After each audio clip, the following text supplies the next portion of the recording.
Bonjour, alors je suis Evelyne Barriot, conseillère en pomiculture et viticulture au MAPAC en Montérégie.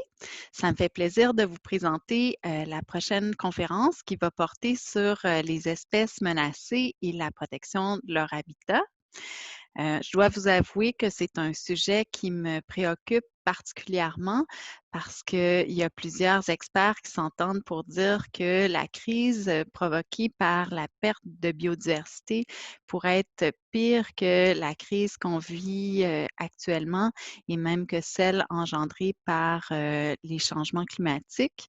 Alors, pour nous parler des trésors qui habitent nos milieux agricoles et de ce qu'on peut faire pour les protéger, on accueille Valérie René, qui est biologiste chez Conservation de la Nature Canada.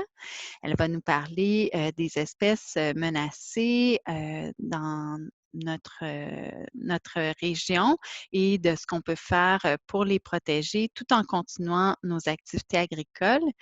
Et ensuite, ce sera le tour de Mélanie Poirier, qui est conseillère en agro-environnement au MAPAC, de nous présenter les aides financières disponibles pour passer à l'action et protéger la biodiversité. Alors, je vous souhaite une bonne conférence.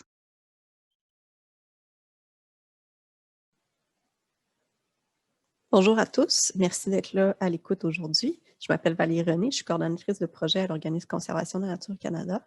Puis on m'a demandé aujourd'hui de vous parler des espèces menacées et de la protection de la biodiversité en milieu agricole.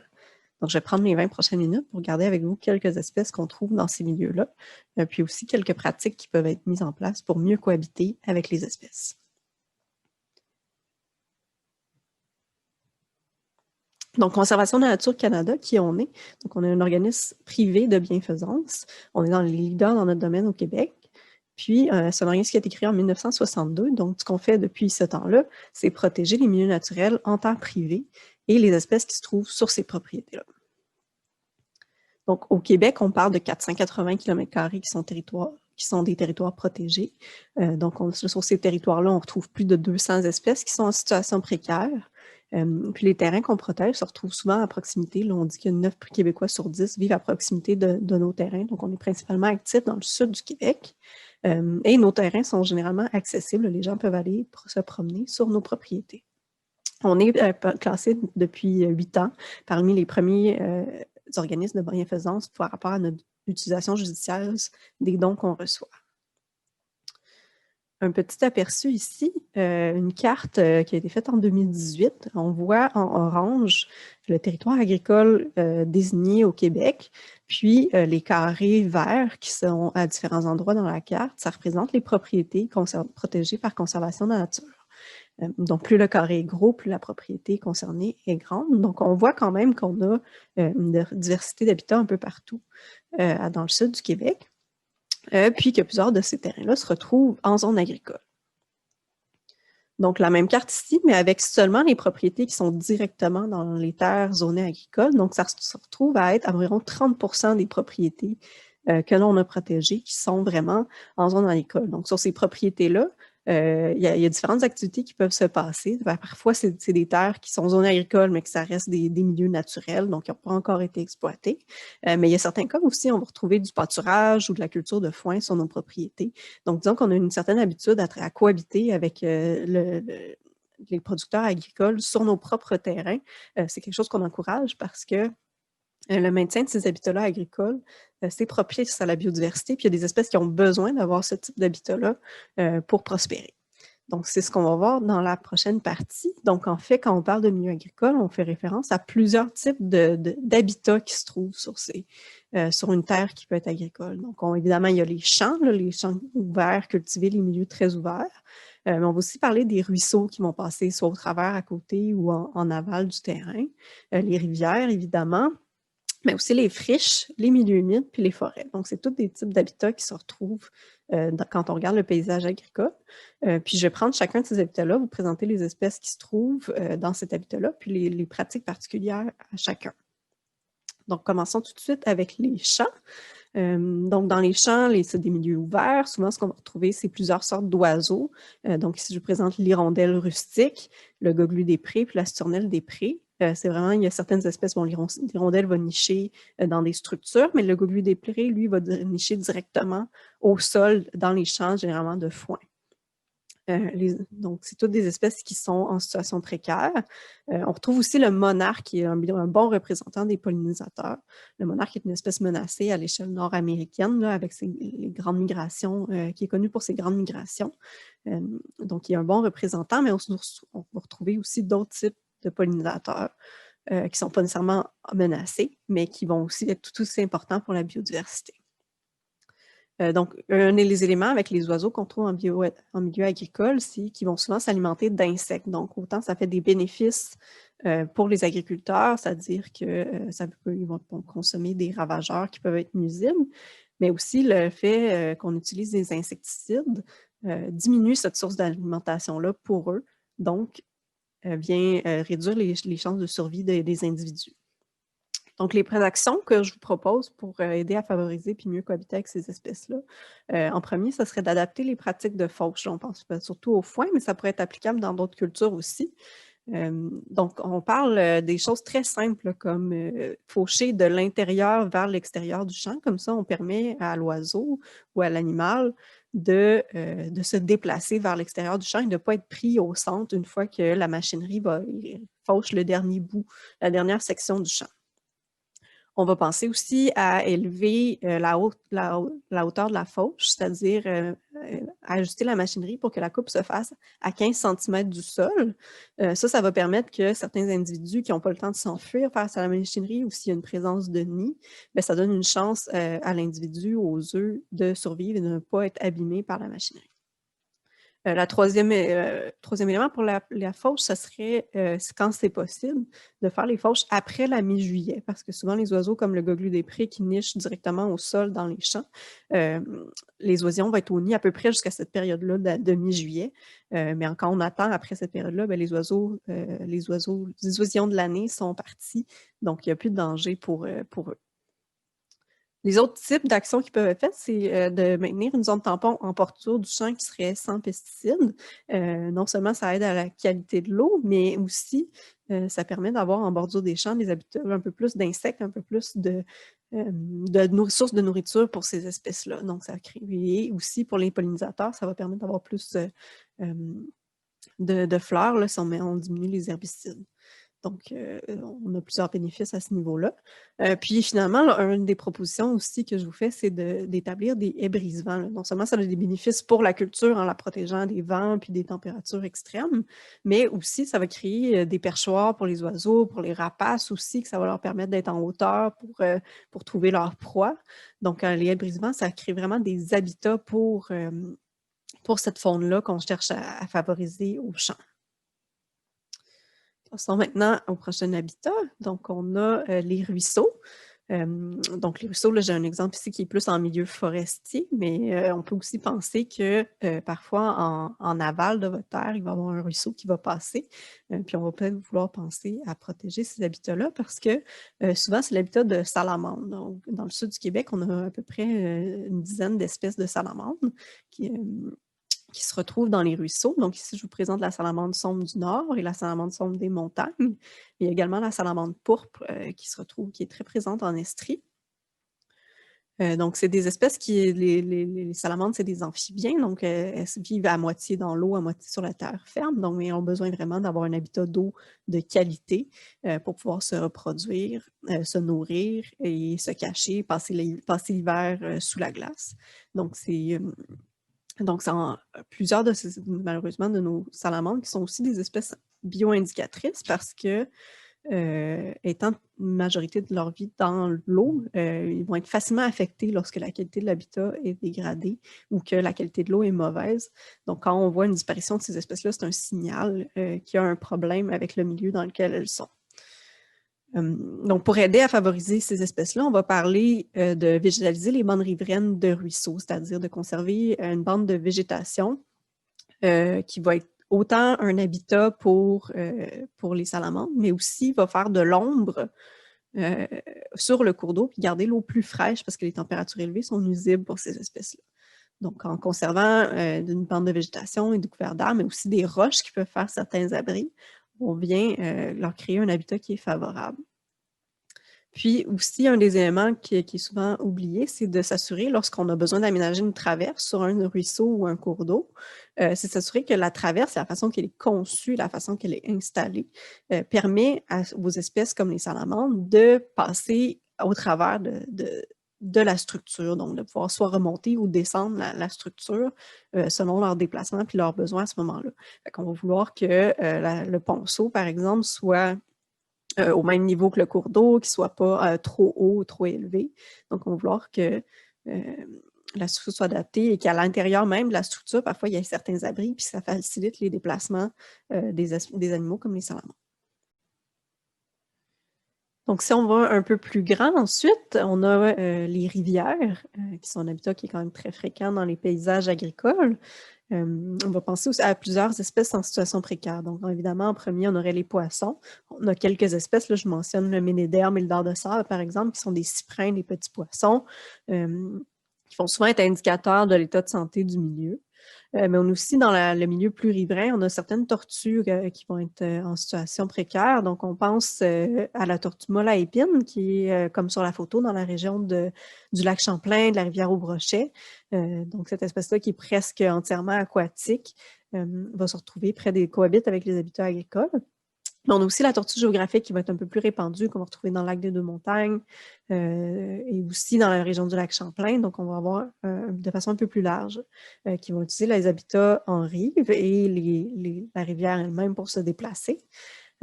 Donc, au niveau des rivières, ce qui est important, c'est de préserver les bandes riveraines. Donc, la bande riveraine va venir jouer un rôle en fournissant un habitat pour ces espèces-là, mais aussi pour protéger la qualité de l'eau. Donc, les tortues vivent dans cette eau-là, donc elles ont besoin qu'elle soit de bonne qualité pour assurer qu'elle reste en bonne santé. Puis la bande riveraine vient jouer ce rôle-là par son rôle naturel de filtration des écoulements qui viennent des terres agricoles. Donc aussi, en rive, on va vouloir protéger les habitats aquatiques. On va parler d'herbiers, qui sont donc les plantes qui se retrouvent à même le cours d'eau, donc des plantes aquatiques. C'est là que les poissons vont se trouver, ils vont souvent aller frayer. Donc, on veut préserver ces habitats-là, même qui sont dans les rivières. Puis, on mentionne aussi là, de laisser le bois mort, là, comme on voit sur la photo de la tortue géographique. Le bois mort sert des endroits pour s'exposer au soleil. Donc, en laissant certains débris sur le bord de la rivière, ça permet de créer des habitats, des abris aussi pour la faune qui est plus aquatique, puis des habitats pour s'exposer au soleil pour les tortues. Ensuite, prochain type d'habitat, les friches.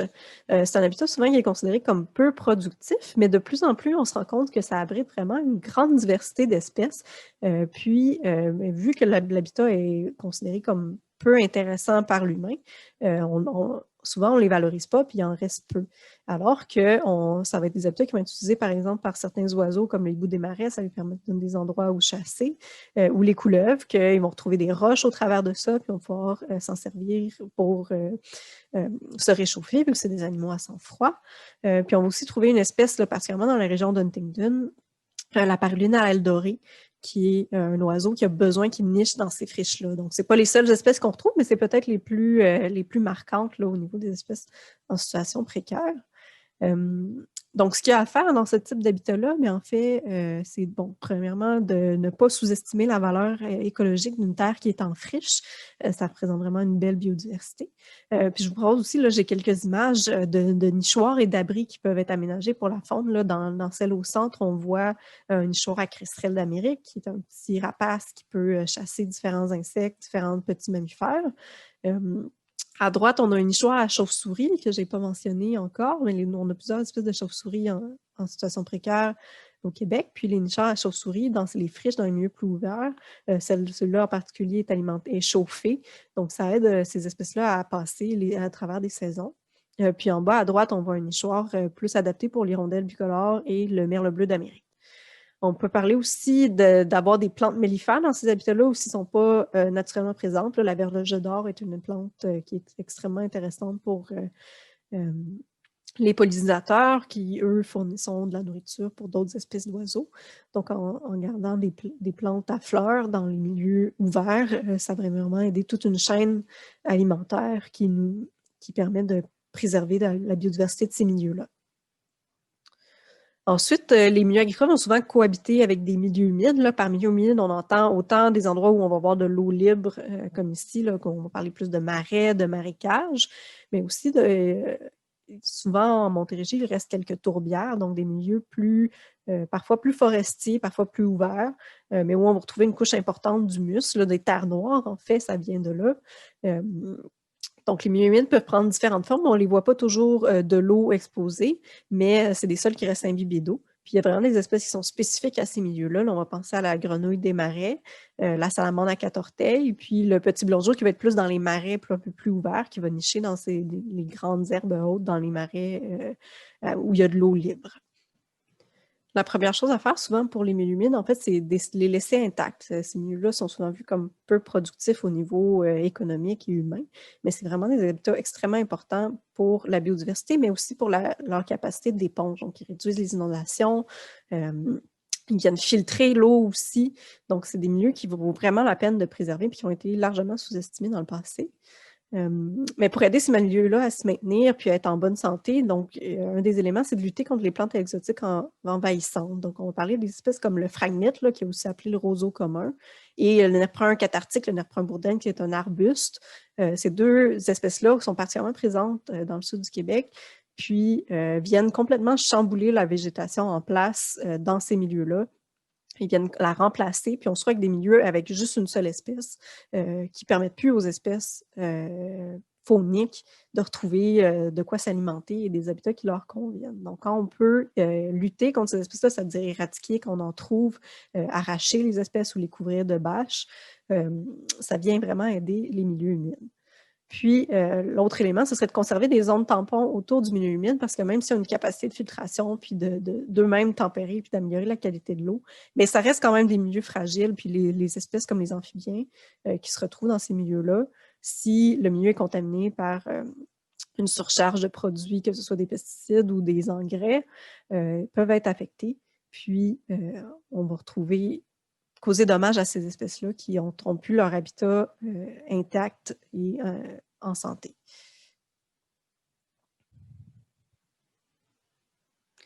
Ensuite, le dernier habitat dont je voulais vous parler, c'est le milieu plus forestier.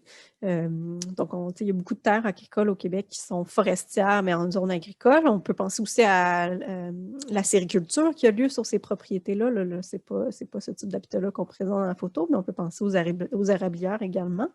Dans les milieux forestiers, on va retrouver différentes choses, entre autres certains oiseaux comme la paruline du Canada. On retrouve également diverses plantes. Là, je vous présente ici le ginseng à 5 folioles, mais on peut aussi penser à l'ail des bois et quelques autres, les trilles qui se retrouvent dans ces milieux-là plus fermés. Puis la tortue des bois aussi, là, de par son nom, c'est une espèce qui va favoriser vraiment, qui va se retrouver en milieu terrestre, aller aux endroits où c'est forestier, mais quand même à proximité de l'eau, quand même dans une certaine mesure. Donc, pour préserver ces habitats-là, on va parler de maintenir le couvert forestier. Mais il peut y avoir des activités de coupe, mais c'est de les modérer, de les ajuster pour s'assurer que l'habitat dans l'ensemble reste un milieu couvert et qu'il n'y a pas d'introduction d'espèces qui n'appartiennent pas à ce milieu-là. Fait qu'on va favoriser les pratiques, les coupes de jardinage, c'est-à-dire on va les sélectionner de façon plus précise, les arbres qu'on veut prendre, de manière à créer que l'habitat reste similaire même après la coupe. On va aussi, s'il y a des plantations à avoir, on va favoriser des essences d'arbres diversifiées. Donc, pas avoir de monoculture. En érablière, on peut parler de quand même laisser sur place les autres plantes de compagne qui se retrouvent naturellement dans les érablières, qui va permettre de conserver des habitats typiques là, des plantes plus herbacées qu'on trouve au sol. Puis aussi, un élément pour la biodiversité des forêts, c'est de vraiment conserver les chicots, les arbres morts qui sont encore debout.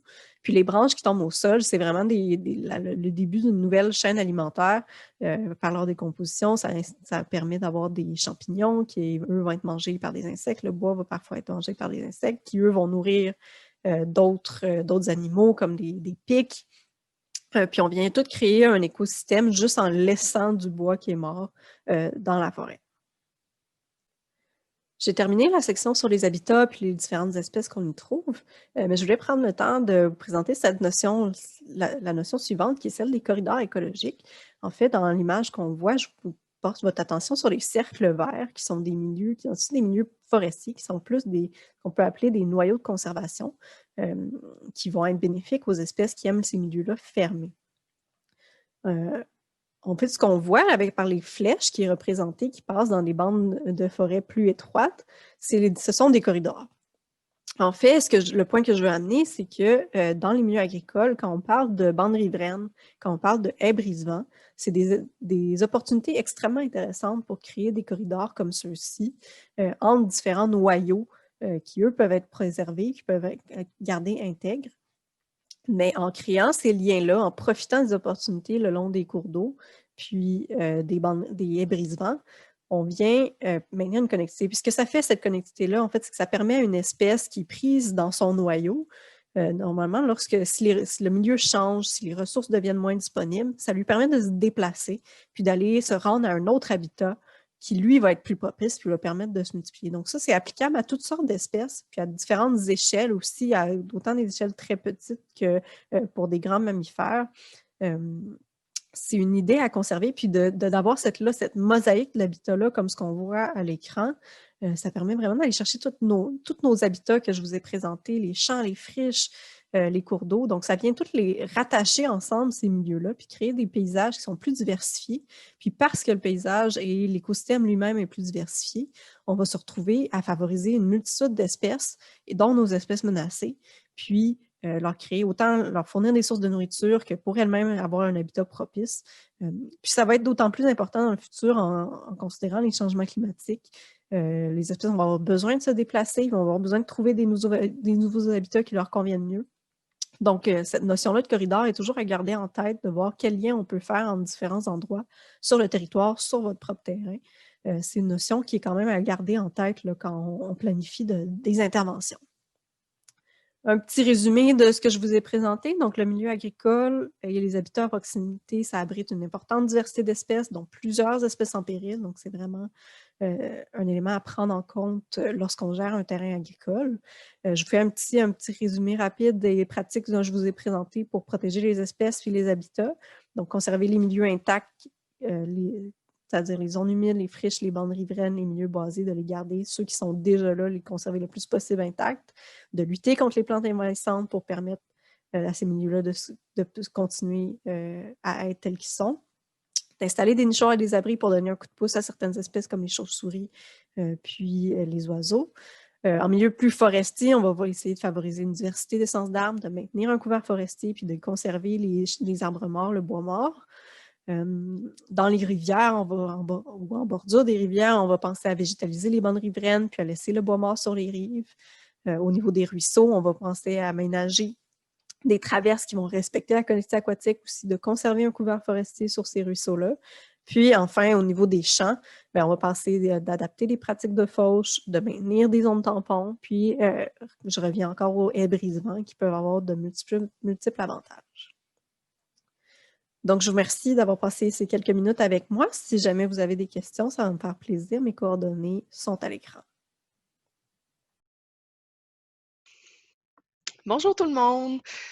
Comme vous avez pu le constater dans la présentation précédente de Valérie, il est possible par des petites actions simples de protéger ou de maintenir la biodiversité sur votre entreprise agricole. Il est aussi possible de bonifier ce qu'on a déjà pour encore mieux favoriser la biodiversité par de petits projets comme petites actions ou ou des actions de plus grande envergure. De notre côté, au niveau du ministère de l'Agriculture, notre outil de travail pour accompagner les entreprises agricoles dans leurs projets en agro-environnement, c'est le programme Prime Vert. Le Prime Vert existe depuis plus de 20 ans. Il est renouvelé aux 5 ans en fonction des nouvelles pratiques en vigueur à ce moment-là. La version actuelle, c'est la version 2018-2023. Donc, aujourd'hui, c'est un gros programme. Donc, aujourd'hui, je vais me concentrer seulement sur le volet 1, qui est le volet où les entreprises agricoles sont les demandeurs, en fait. Et plus précisément sur les projets qui sont possibles de faire pour favoriser la biodiversité et faire des aménagements en ce sens. Donc, le volet 1, comme je vous ai dit, c'est le volet où des interventions en agroenvironnement par une entreprise agricole. Donc, la clientèle admissible, ce sont les entreprises agricoles. Les projets admissibles, c'est des projets qui doivent être réalisés sur le territoire québécois, qui sont justifiés dans un plan d'accompagnement agro-environnemental, un PAA, à jour en fonction de la situation de votre entreprise et du projet à déposer. Au niveau de l'aide financière, on parle d'une aide financière pouvant aller jusqu'à 70% des dépenses admissibles. Cette aide-là peut être bonifiée à 90% pour certaines interventions qui répondent à un des critères suivants. Donc, soit l'intervention est liée à un projet d'approche de mobilisation collective reconnu par le MAPAC, un ou des propriétaires de l'entreprise agricole sont de la relève agricole, tel que définis dans les critères de la financière agricole pour son programme d'appui à la relève. Donc, ça veut dire que un ou des propriétaires possèdent minimum 20% des parts de l'entreprise, a entre 18 et 40 ans, possède une formation reconnue et ont un minimum d'1 an d'expérience en agriculture. Le troisième critère de possibilité de bonification, en fait, c'est que l'entreprise soit en pré-certification ou en certification biologique pour la production en lien avec le projet. Donc, comme je vous ai dit tantôt, le programme Prime Vert est un gros programme. Il y a plusieurs types de projets qui sont admissibles dans ce programme-là. Donc, ici, vous avez la liste des projets possibles, des interventions possibles par une entreprise agricole. Nous, aujourd'hui, on va se concentrer là, précisément sur la première. Donc, on parle d'aménagements agro-environnementaux durables, intégrant des arbres, des arbustes ou étant favorables à la biodiversité. Le montant maximal par entreprise agricole pour la durée du programme, donc jusqu'en 2023 dans le cas qui nous occupe, est de 40 000 $. Donc voilà. Le type de projet qui est possible, en fait, pour cette mesure-là de prime vert, on parle d'aménagement de haies brisement. Donc, en arbuste, en arbre, un ou l'autre, ou un et l'autre, dépendamment de la nature du projet. Ça peut être une bande riveraine élargie. On peut aussi accepter des projets d'aménagement favorisant la biodiversité. Donc, on parle de haies, bandes ou îlots en champ ou en bande riveraine. À plusieurs, soit à une strate, pardon, ou à plusieurs strates, donc multistrates. En fait, plus il y a de diversité de strates, mieux c'est pour les gains environnementaux, mais aussi pour favoriser la biodiversité. Il y a possibilité aussi d'accompagner des projets de zones tampons autour de milieux d'intérêt. Donc, quand on parle de milieux d'intérêt, ça peut être par exemple autour d'un étang ou autour d'un milieu humide. Il y a aussi possibilité d'ajouter des nichoirs, des perchoirs ou des hôtels à chauves-souris, effectivement, pour favoriser soit les chauves-souris, les pollinisateurs ou les oiseaux champêtres. Donc, bref, pour les oiseaux ou la faune qu'on retrouve dans le milieu agricole, principalement. Donc, il y a aussi possibilité d'accompagner des projets de mise en valeur de coulées agricoles. Donc, dans les diapos suivantes, vous allez voir des exemples de projets qui sont admissibles dans Prime Vert et qui ont été subventionnés là, par le passé. Donc, on parle ici en haut d'une haie brise-vent. Vous voyez aussi une bande riveraine élargie. Vous avez aussi un exemple ici d'une bande riveraine multistrate, donc ça veut dire avec des arbres, des arbustes, mais aussi des herbacées qui sont semés entre les rangées de paillis.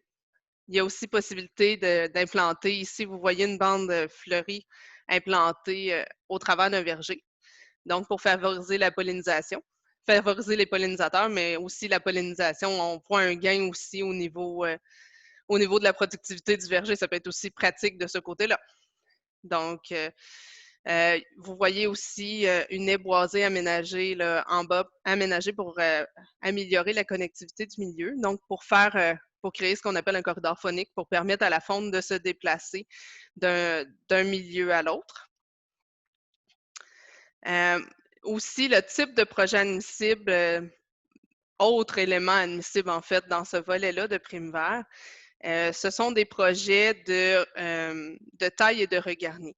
On veut faire de la remise en fonction des aménagements qui ont déjà été subventionnés, aménagés par le passé. Donc, en fait, c'est que par le passé, on a subventionné quand même plusieurs aménagements au travers des années. On avait un besoin en termes d'entretien. Donc, on voulait favoriser cet aspect-là. On voulait précisément, en fait, ne pas que les producteurs détruisent leur aménagement, mais plutôt les remettre en fonction.